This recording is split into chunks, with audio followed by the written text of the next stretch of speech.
Hello everyone, welcome to the class. This is me Neha Sharma. Today I will discuss about the section 44 of the Transfer of Property Act. Section 44 talks about transfer by one co-owners Before I start section in detail, I will discuss about the language of the BEAR Act. Let's start the class now.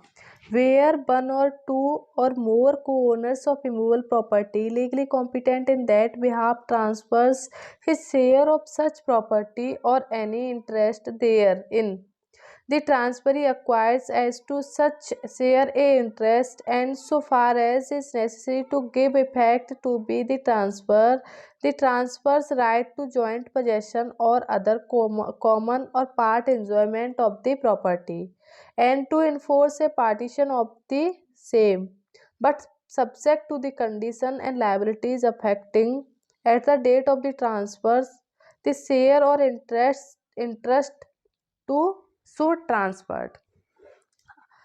अभी हम देख लेते हैं ये bare act, इसका bare act का section 44 का para 1 था। पैरा 1 बेसिकली किसके बारे में बात करता है देखते हैं। टॉक्स इफ देयर इज ए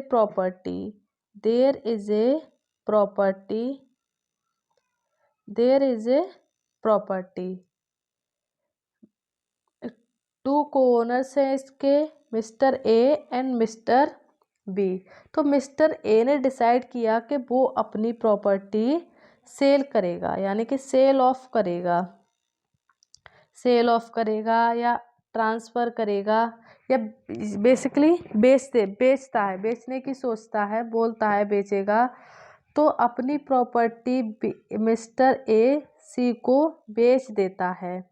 तो इस प्रॉपर्टी पर ए के जितने भी राइट हैं वो मिस्टर सी को ट्रांसफ़र हो जाएंगे। तो इसमें कोई ऐसा रॉकेट साइंस तो है नहीं है, क्योंकि अगर मेरी प्रॉपर्टी है, मैं अपनी प्रॉपर्टी मिस्टर बी को बेचना चाहती हूँ, तो मेरे उस प्रॉपर्टी पर जितने भी अधिकार थे वो ऑटोमेटिक मिस्टर बी को ट्रांसफ़र हो जाएंगे। तो ये इसका सेक्शन ये कहता है, पैरा 1 कहता है ये हमारा जो प्रोपोर्शनेट शेयर है वैसे भी मिल जाता है, यानी कि जो मेरा उस पर प्रोपोर्शनेट शेयर था वो वैसे भी मिस्टर बी को ऑटोमेटिक मिल जाएगा। अब देख लेते हैं इसका सेक्शन 44 का पैरा 2 थोड़ा टिपिकल है और ये एग्ज़ाम में भी पूछा जाता है। तो हम सेक्शन 44 का पैरा 2 देखते हैं।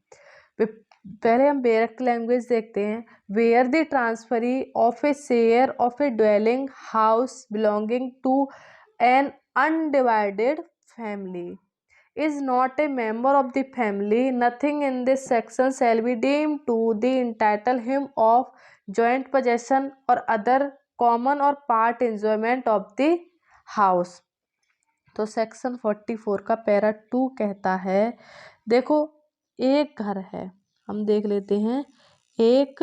ये एक घर है, इसमें 6 लोग रहते हैं, इस प्रॉपर्टी में 6 लोग रहते हैं। 6 लोग रहने का मतलब है कि 6 लोगों का शेयर है। Mister A, mister B, mister C, mister D, mister E and mister F, यानी कि इन 6 लोगों का इस प्रॉपर्टी में शेयर है। इस घर के 6 लोग हैं।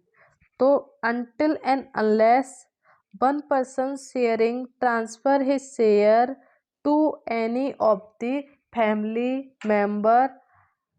member until, यानी कि मिस्टर ए डिसाइड करता है कि वो अपनी प्रॉपर्टी ट्रांसफ़र कर रहा है। तो ये फैमिली मेम्बर है, एक बी को या सी को, डी को, ई को या एफ को, इनमें से किसी को करता है, किसी फैमिली मेम्बर्स को बेच रहा है। मतलब आप अपना शेयर किसी फैमिली मेम्बर्स को दे रहे हो, तो उस पर उस फैमिली मेम्बर्स का जॉइंट पोजेसन, उसका पोजेसन होल्ड कर सकता है। वो फैमिली मेम्बर्स उस पर अपना जॉइंट पोजेसन होल्ड कर सकता है। किसी फैमिली मेम्बर मतलब आप अपना शेयर किसी रैंडम स्ट्रेंजर को दे रहे हो, तो ट्रांसफ़र ऑफ प्रॉपर्टी एक्ट, यानी कि रैंडम स्ट्रेंजर यानी कि मिस्टर जेड को ट्रांसफ़र कर रहे हो, मिस्टर जेड को ए अपनी प्रॉपर्टी ट्रांसफ़र कर रहा है। तो मतलब कि ट्रांसफ़र ऑफ प्रॉपर्टी एक्ट का सेक्शन 44 का पैरा 2 ये बोलता है, देखो अगर आपने ट्रांसफरी ऐसा चुना है जो आपके फैमिली का मेंबर है तो उसके पास अधिकार होगा। आप अपनी जो प्रॉपर्टी है, आपकी जो प्रॉपर्टी है उस पर वो पोजेसन होल्ड कर सकता है, यानी कि आपकी फैमिली का जो मेंबर है उसके पास ही ये अधिकार है कि वो आपकी पोजेसन को होल्ड कर सकता है। लेकिन कोई ऐसा व्यक्ति है जो अनडिवाइडेड फैमिली का मेंबर नहीं है, यानी कि कोई रैंडम स्ट्रेंजर है, तो उस ट्रांसफरी के पास जॉइंट पोजेसन का अधिकार नहीं होगा, क्योंकि जॉइंट पोजेसन का अधिकार ओनली इन 6 लोगों के पास था। ये हमारा सेक्शन 44 का पैरा 2 भी कहता है, a dwelling house belonging to an undivided family, जो फैमिली जॉइंट फैमिली है, जैसे को-पार्टनर्स होते हैं। को-पार्टनर्स कौन होते हैं? को-पार्टनर्स होते हैं किसी जॉइंट फैमिली का सदस्य। जॉइंट फैमिली की एक जॉइंट फैमिली है, उसका सदस्य होता है co-partners according to Hindu succession act. तो कोनर्स यानी कि एक प्रॉपर्टी, एक घर का एक मेंबर्स, वो हो गया according to transfer of property act co-owners. यानी कि अगर ये अपनी प्रॉपर्टी फैमिली मेंबर्स को देता है तो उनके पास ये अधिकार है कि वो उस प्रॉपर्टी को पोजेसन को होल्ड कर सकते हैं। अगर किसी रैंडम स्ट्रेंजर को दे रहे हैं तो उस स्ट्रेंजर के पास ये अधिकार नहीं है कि वो आपके जॉइंट